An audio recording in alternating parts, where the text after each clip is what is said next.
Hi, I'm Phil Bedford and welcome to the Rebel Networker.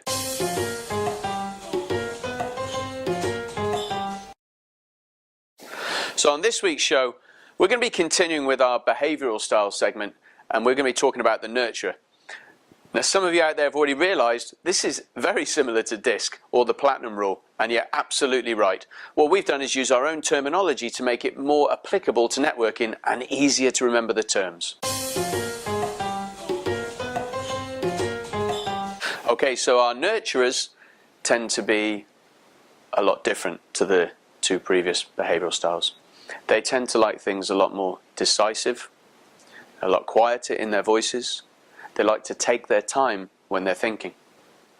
They're motivated more by helping people than anything. And they're not necessarily that comfortable in networking environments.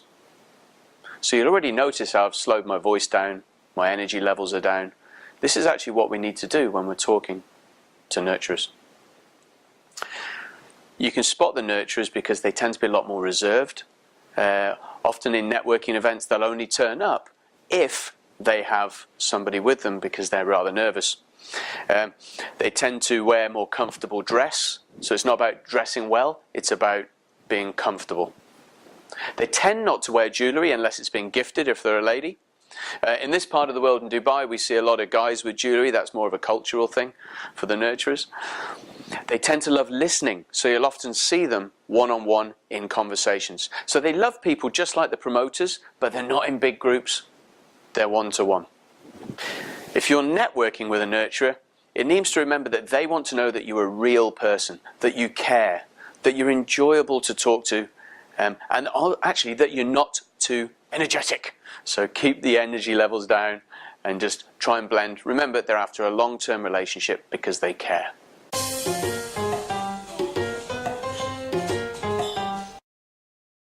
So one of the things to watch out for if you're networking with a nurturer or you're a nurturer yourself is a couple of things.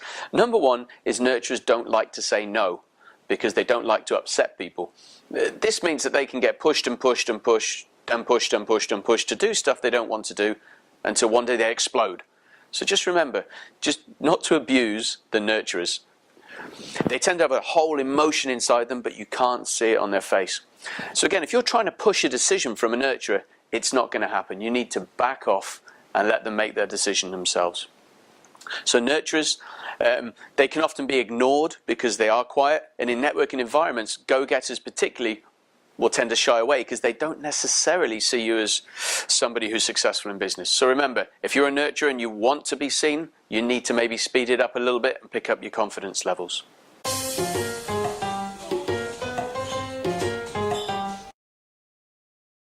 So that's this week's show.